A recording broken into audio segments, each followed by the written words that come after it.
Assalamualaikum warahmatullahi wabarakatuh. Alhamdulillah, puji syukur kita panjatkan kehadirat Allah Subhanahu wa Ta'ala atas berkat rahmat dan hidayahnya, sehingga kita masih diberi kesehatan, kita bisa berkumpul bersama di ruangan ini. Perkenalkan, nama saya Nurul Anggraini, nakes dari Puskesmas Ritejo, bersama kedua rekan saya, Mas Ambar Budianto dan Bapak Rohadi. Di sini kami akan menyampaikan sedikit penyuluhan kepada Bapak Ibu mengenai dampak pengaruh handphone terhadap prestasi belajar anak. Adapun tujuan dari penyuluhan ini adalah sebagai warning lah, mengingatkan kepada Bapak Ibu, kiranya kita sebagai orang tua bisa memonitor anak-anak dalam penggunaan handphone, supaya handphonenya bisa dipergunakan dengan ke sisi yang positif dan bermanfaat. Dalam penyampaian materi ini saya membutuhkan waktu kurang lebih 10 menit waktu dari Bapak Ibu. Kira-kira Bapak Ibu bersedia? Oke, terima kasih ya Pak ya. Untuk mempersingkat waktu, baiklah kita langsung mulai ke materinya ya Bapak Ibu ya. Handphone atau gadget adalah instrumen elektronik yang memiliki fungsi praktis dengan tujuan membantu dan mempermudah manusia. Contoh-contoh gadget semua sudah pada kita ketahui ya Pak ya, di antaranya handphone, smartphone, tablet, laptop dan lain sebagainya. Pada situasi sekarang ini, semua orang hampir memiliki handphone dan hampir semuanya membutuhkan handphone. Karena dengan handphone tidak kita pungkiri banyak kemudahan yang kita dapatkan dari handphone. Bisa untuk layanan pembayaran berbagai macam transaksi, bisa untuk menambah ilmu pengetahuan dengan searching di Google, ya Bapak Ibu. Bisa untuk bermain, bahkan bisa menjadi sarana bisnis jual beli, dan masih banyak kegunaan handphone lain. Hal yang paling mengkhawatirkan di sini, bagaimana jika handphone itu sudah berada di tangan anak-anak kita. Tentu saja kita sebagai orang tua sangat mengkhawatirkan, karena anak-anak belum bisa memilah mana yang baik dan buruk dari sebuah atau beberapa aplikasi yang ada di handphone. Dan pada saat ini sudah banyak ya anak-anak kita yang di atas usia 8 tahun tuh sudah pada punya HP sendiri, dan mereka sudah pintar mengoperasionalkan handphonenya. Bahkan kita orang tuanya sendiri kadang masih gaptek ya Bapak Ibu ya, mengoperasionalkan handphone, masih bingung kadang-kadang. Tapi anak-anak zaman sekarang sudah lihai dalam menggunakan handphone. Nah, hal ini tentu harus diperhatikan oleh kita sebagai orang tua.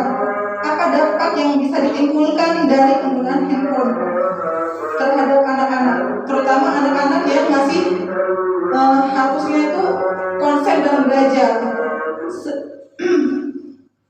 Konsen dalam belajar, bagaimana agar dia tidak sampai kecanduan dengan handphone, sehingga akibatnya apa? Prestasi belajar pasti akan menurun. Dampak-dampak yang akan terjadi pada anak-anak pastinya Bapak Ibu sudah mengetahui ya, apa itu dampak-dampaknya. Sedikit nih saya akan bahas dampak yang akan timbul dari handphone. Ada dua macam dampak ya, ada sisi positifnya dan ada sisi negatifnya. Untuk sisi positifnya, handphone bisa sebagai sarana belajar anak, apalagi sekarang musim daring ya Pak. Jadi kebutuhan pokok itu handphonenya. Yang kedua, bisa membantu dalam mengembangkan pemikiran yang inovatif, melatih kreativitas.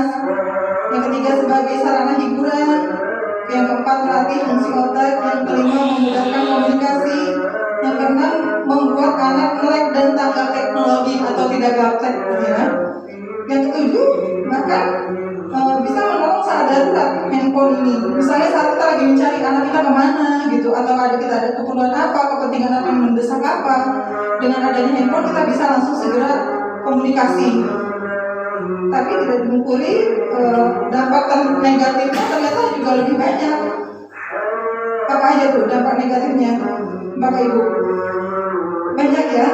Di antaranya yang pertama bisa mengakibatkan obesitas. Kenapa obesitas? Anak-anak jadi kurang gerak. Dia lebih senang tiduran sambil main gadget berjam-jam gitu.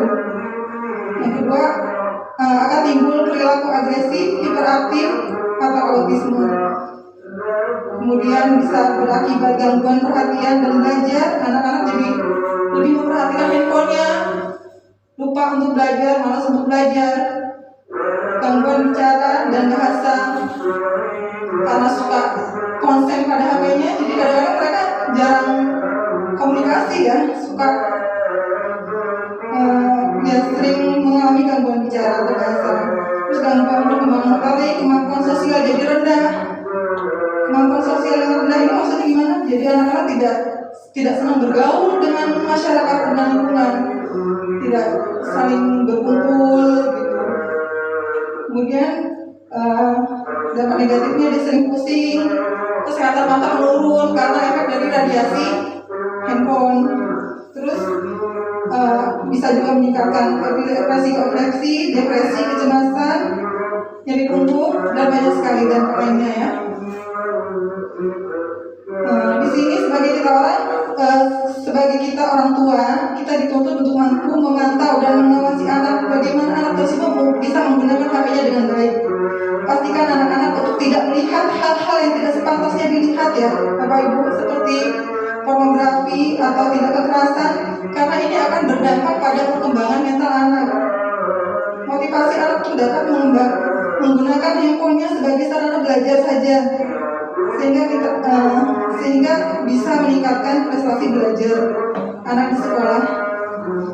Jadi bukan malah sebaliknya, kita membiarkan anak asik dengan HP-nya dan sampai lupa akhirnya dia dengan belajarnya, apalagi daringnya di rumah ya. Setelah kita melihat dampak positif dan negatif yang timbul, kira-kira bagaimana cara pencegahannya? Ada beberapa cara pencegahannya.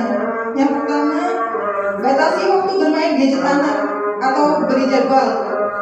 Jadi boleh anak pakai mainan HP, boleh, tidak apa-apa. Tapi kita harus bisa memanage waktu anak, kapan dia boleh memegang HP, dan kita beri durasi anak. Jadi jangan terlalu lama dia memegang HP. Bisa kita buat perjanjian dengan anak, kamu mau main HP berapa menit atau berapa jam, atau misalnya kita sudah janjian maksimal 1 jam ya, atau 30 menit saja. Dan hindari anak memegang HP di jam-jam yang harusnya dia benar-benar konsentrasi belajar. Misalnya pada jam maghrib, hindari dia menggunakan HP. Terus jam belajar, hindari juga untuk menggunakan HP.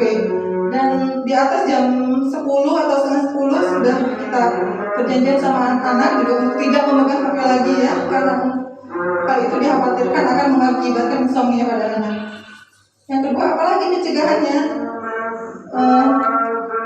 Dorong anak, motivasi anak untuk bermain di luar ruangan. Bermain di luar ruangan biar dia bisa bersosialisasi dengan teman-temannya. Bermain tradisional lain malah sebenarnya lebih mengasihkan ya Bapak Ibu ya. Apa bermain lompat tali, coklat, atau bubak sodor gitu ya. Yang ketiga, perbanyak waktu interaksi orang tua dengan anak.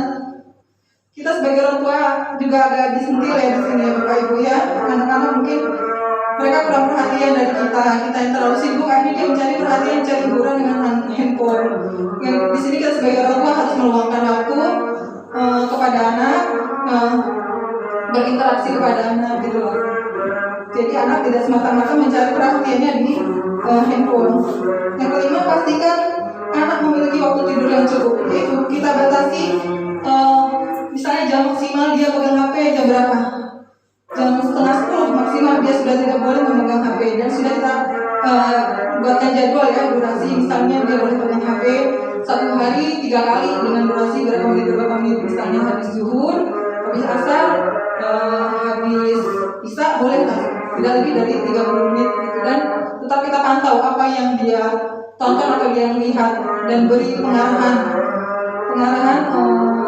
apa-apa aja yang sebaiknya dilihat gitu ya, apa saja yang sebaiknya jangan dilihat gitu ya, karena kita takut dampak kecanduannya. Yang pasti hal ini tidak mudah ya Bapak Ibu ya, semuanya butuh waktu dan kesabaran kita dalam mengarahkan anak-anak. Demikian sedikit penyuluhan saya, karena mengingat waktu kita janjian hanya 10 menit. Monggo Bapak Ibu kalau ada yang perlu mau ditanyakan atau mau didiskusikan, kita diskusikan bareng-bareng, kita belajar bareng-bareng. Adakah yang mau ditanyakan atau didiskusikan? Saya persilakan. Ada? Ada yang mau ditanyakan? Oh ini ada 9 bahaya kecanduan gadget ya di poster ini. Apa aja tuh bahaya gangguan gadget di era milenial? Yaitu Pak, anak akan mengalami ketergantungan handphone, perkembangan terhambat, istirahat terganggu 75% pada anak-anak, prestasi sekolah menurun. Ini yang kita khawatirkan. Anak-anak akan mengalami perilaku agresif. Dia juga jadi gampang marah kalau lagi pegang HP, apalagi dia lagi main game gitu kan. Itu kalau kita biarkan secara terus-menerus ya, dikhawatirkan perilaku agresif itu akan berkelanjutan. Terus kemudian bahaya kecanduannya, ancaman radiasi, karena sinar radiasi dari handphone itu akan mengancam kesehatan mata. Kemudian kreativitas menjadi menurun.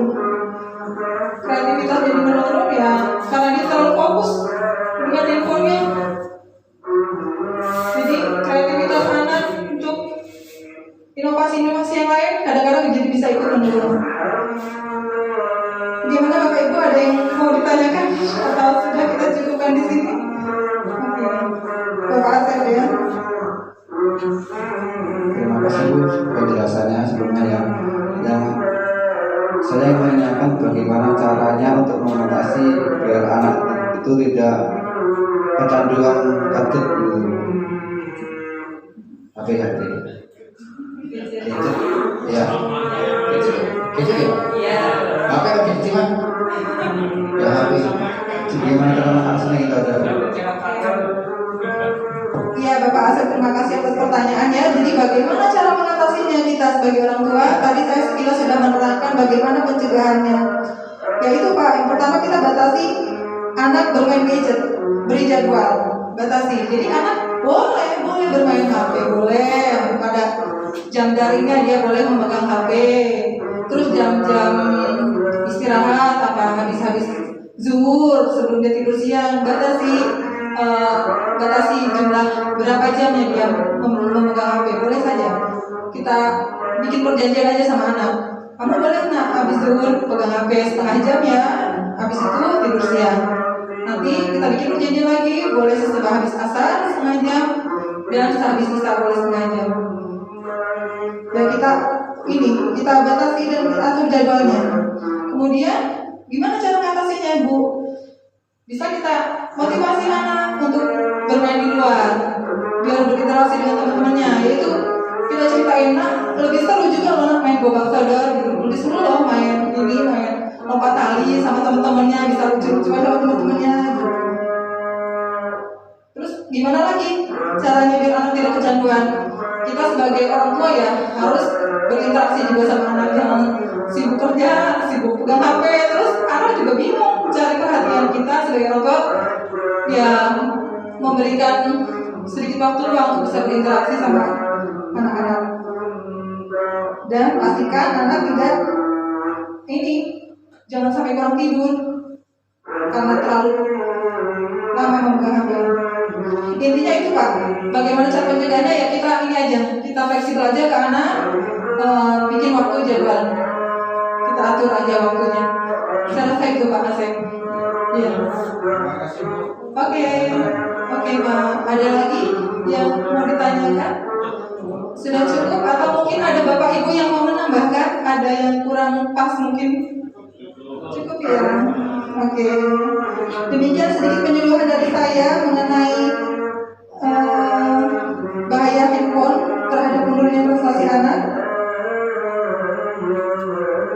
Untuk kesimpulan dari penyuluhan ini, adalah mari kita sebagai orang tua tidak bosan-bosannya untuk mengingatkan anak-anak kita agar dapat memanage waktu dalam memegang HP dan mengarahkan mana kira-kira yang positif untuk dia lihat di handphone, mana yang kira-kira negatif di handphone.